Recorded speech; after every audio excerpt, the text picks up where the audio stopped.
সম্মানিত দর্শক মণ্ডলী, নুরাল পাগল নাকি মরে নাই। তার ভক্তবিন্দুরা বলে যে নুরাল পাগল এখনো মরে নাই, সে নাকি পানিতে ভেসে বেড়ায় এবং তাকে যে পুড়ে ফেলানো হয়েছে তার ছাই নাকি তাদের বাড়িতে, মুরিদানদের বাড়িতে গিয়ে কথা বলে মুরিদদের সাথে। এইটা কতটুকু অযৌক্তিক কথা এবং কোরআন বিরোধী কথা, এটা সম্পূর্ণ ইসলাম বিরোধী কথা। এবং তারা বলে যে তারা যে গাঁজা খায়, তারা বলে আমরা সিদ্ধি করি। তো ইসলাম শরীয়তে নেশা এটা কত বড় জঘন্যতম অপরাধ এবং বাংলাদেশের আইনত দণ্ডনীয় অপরাধ এই সব বিষয়গুলো। আর তারা এইসব লেকচার দিয়ে বেড়াচ্ছে যে আমরা সিদ্ধি করি, সিদ্ধি নাকি বৈধ, এটা সিদ্ধি খায় তারা। তো এই সিদ্ধির কথা কোরআন হাদিস এবং ইসলাম শরীয়তে এটা কখনো এটা সমর্থন করে না এবং বাংলাদেশের আইনেও এটাকে অপরাধ বলে গণ্য করা হয় এবং এটার শাস্তির ব্যবস্থাও আছে। তো এই যে পানিতে ভেসে বেড়ায়, ওই ছাইগুলো নাকি তাদের ঘরে যায়, কথাবার্তা বলে। তো এই যে একমাত্র আল্লাহ রাব্বুল আলামিন ছাড়া কাউকে হাজির নাজির মনে করা যাবে না। আল্লাহ ছাড়া কাউকে যদি হাজির নাজির মনে করা হয় তাহলে এটা শিরক হবে এবং এটা কুফরি হবে। এই ধরনের কথা যারা বিশ্বাস করবে যে সে নাকি তাদের মাঝে বিচরণ করে, তাদের সাথে কথা বলে, এটা সম্পূর্ণ একটা বানোয়াটি কথা এবং ইসলাম বিরোধী কথা। এই জন্য এই সব কথাকে বিশ্বাস করা যাবে না। এই ধরনের কথাকে যারা বিশ্বাস করবে তাদের ঈমান চলে যাবে।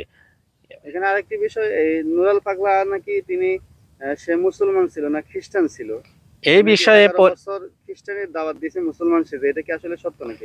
এই বিষয়ে এনায়েতুল্লাহ আব্বাসী তিনি এই তথ্য দিয়েছেন, গ্রহণযোগ্য তথ্য দিয়েছেন যে এই নুরাল পাগল সে খাজা খবিরউদ্দিন চিশতি নাম ধারণ করে, বুজুর্গানে দিনদের নাম ধারণ করে মুসলমানদেরকে ধোঁকা দিয়েছে। বিগত 11 বছর ধরে সে নিজেও খ্রিস্টান এবং মুসলমানদেরকেও ধোঁকা দিয়ে খ্রিস্টান বানিয়েছে।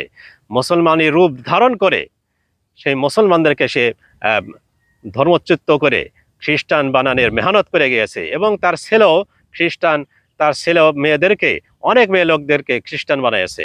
এই ধরনের কাজ কারবার তার সে করে আসছে এবং সে শুধু তাই নয়, সে ইমাম মেহেদি দাবি করত, কখনো খোদা দাবি করত। এই ধরনের উক্তি ছিল তার জবানে এবং কোরআন শরীফকে তেজপাতা বলতো, যে এটা তেজপাতা, ভোজ পাতা, এই ধরনের উক্তি সে পেশ করেছে। তো কোরআনকে যে তেজপাতা মনে করে, এই ধরনের উক্তি যে পেশ করে সে কখনোই মুসলমান হতে পারে না, সে সম্পূর্ণ রূপেই তাকে কাফের বললেই চলে।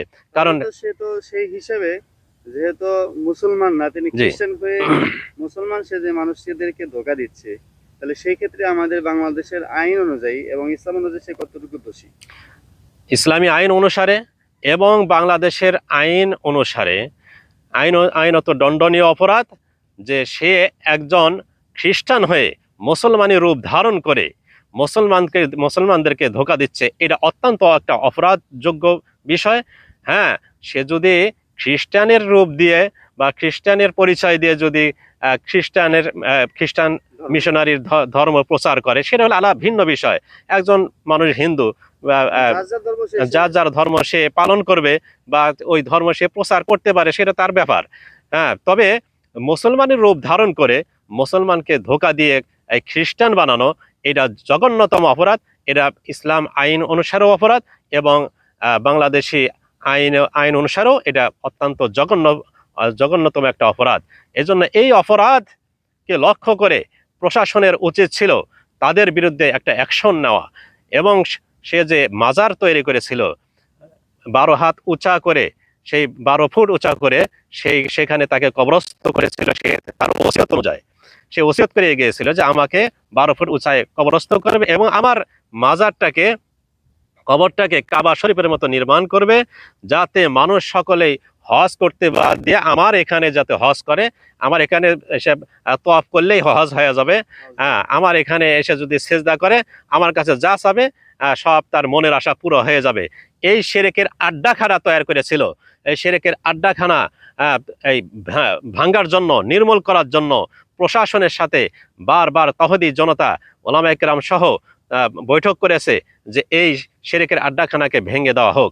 কিন্তু এই তাওহীদি জনতাকে আচ্ছা হুজুর, এখানে আমি আরেকটি বিষয় আপনার থেকে জানতে চাচ্ছি যে আসলে সেদিন ঘটনাটা ঘটলো কেন, মানে তাওহীদি জনতা মানে নুরাল পাগলাদের উপর কেন ক্ষিপ্ত হলো? জি জি, এটা কেন হচ্ছে একটু জানান। আসলে তাওহীদি জনতা কেন ক্ষিপ্ত হয়ে সেই মাজারকে ভেঙে চুরমার করে নুরাল পাগলকে কবর থেকে উঠাইয়া জ্বালাইয়া দিয়েছে, পুড়িয়ে দিয়েছে, এর পিছনে কি কারণ, কি তথ্য রয়েছে সেখানে বারবার তাদেরকে নিষেধ করা হয়েছে, এলাকার মানুষও নিষেধ করেছে এবং সেই সংঘর্ষ হয়েছে। তাওহীদি জনতা এই এই তাদের সাথে এই মানে দ্বন্দ্বটা কেন বাজলো সেদিন, এই ঘটনাটা কিভাবে ঘটলো? হ্যাঁ, ঘটলো হলে এইভাবে। ছিল আগে সেটা একটু বিস্তারিত বলুন। হ্যাঁ, বিস্তারিত এই বিষয়ে আমি বলছি যে ওই তাওহীদি জনতা তিনারা মিছিল নিয়ে যাইতেছিল। আচ্ছা মিছিল নিয়ে যাওয়ার সময় তারা বাধা দিয়েছিল এবং সেই মাজারের ভিতরে তারা ইট পেটকেল এগুলো রেখেছিল এবং তারা ঢেল ছুঁড়েছিল। তারা প্রথমে মানে ওই নুরা পাগলার মুরিদেরা, হ্যাঁ, নুরা পাগলার মুরিদেরা, ভক্তবৃন্দ যারা ছিল তারা প্রথমে আক্রমণ করেছিল, ওই তাওহীদি হ্যাঁ, জনতার উপর। তাওহীদি জনতার উপর আক্রমণ করেছিল। তখন এরা অত্যন্ত ক্ষিপ্ত হয়ে, এলাকার মানুষ তাওহীদি জনতা ক্ষিপ্ত হয়ে এই মাজারকে ভেঙে চুরমার করে দিয়েছে এবং এই নুরাল পাগলকে কবর থেকে উঠাইয়া জ্বালিয়ে দিয়েছে।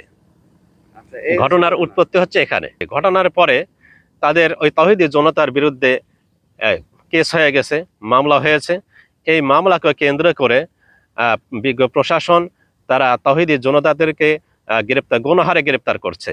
এই গণহারে গ্রেপ্তার করতে আমরা দেখতে পারছি আসলে গণহারে গ্রেপ্তার করাটা এটা কখনোই উচিত হচ্ছে না।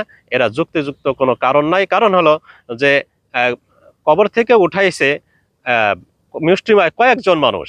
আমি আগে প্রথমত আপনার থেকে জানতে চাইবো যে এই যে নুরাল পাগলাকে যে কবর থেকে উঠানো হয়েছে, জি। কবরটা ভাঙ্গা হয়েছে, প্রথম কথা এটা আসলে ইসলামের দৃষ্টিতে কতটুকু মানে মেনে নেওয়া আসলে এই ইসলামের দৃষ্টিতে মাজারকে সমান করে দেওয়া, কবর উঁচা করে বানিয়েছিল, সেখানে শিরকের আড্ডা হইতেছিল, ওইটাকে সমান করে দেওয়া, ওইটাকে ভেঙে চুরমার করে দেওয়া, এটা ইসলাম সম্মত কাজ হয়েছে।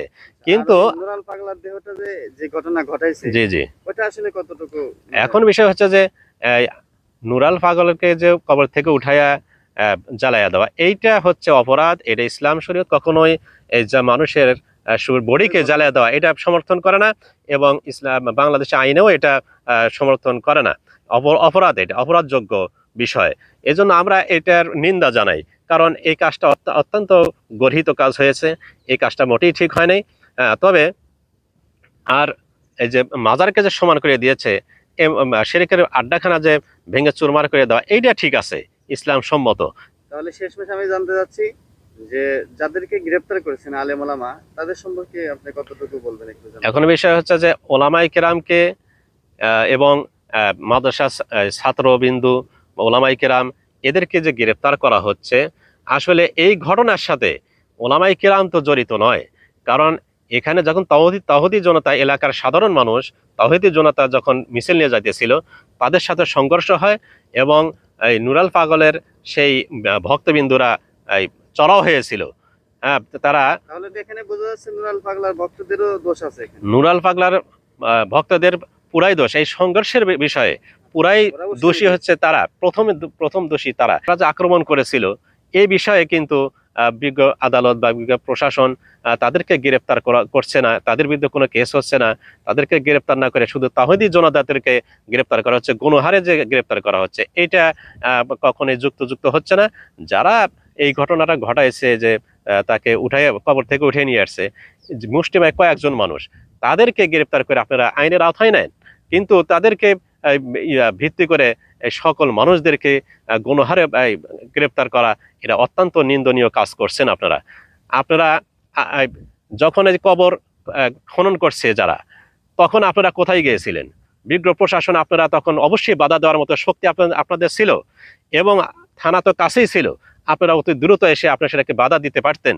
কারণ কবর খনন করতে উঠাইতে ওই মানে সময় লেগেছে। যখন এই নোরা পাগলার মানে দেহটা উঠাইতে কবর খনন করলো, ওই সময় কথা বলতেছেন? জি জি, যখন খনন করতেছিল মোটামুটি সে সময় লেগেছে, মাজারটা ভাঙছে, এরপরে কবর খনন করছে, অনেক সময়ের ব্যাপার।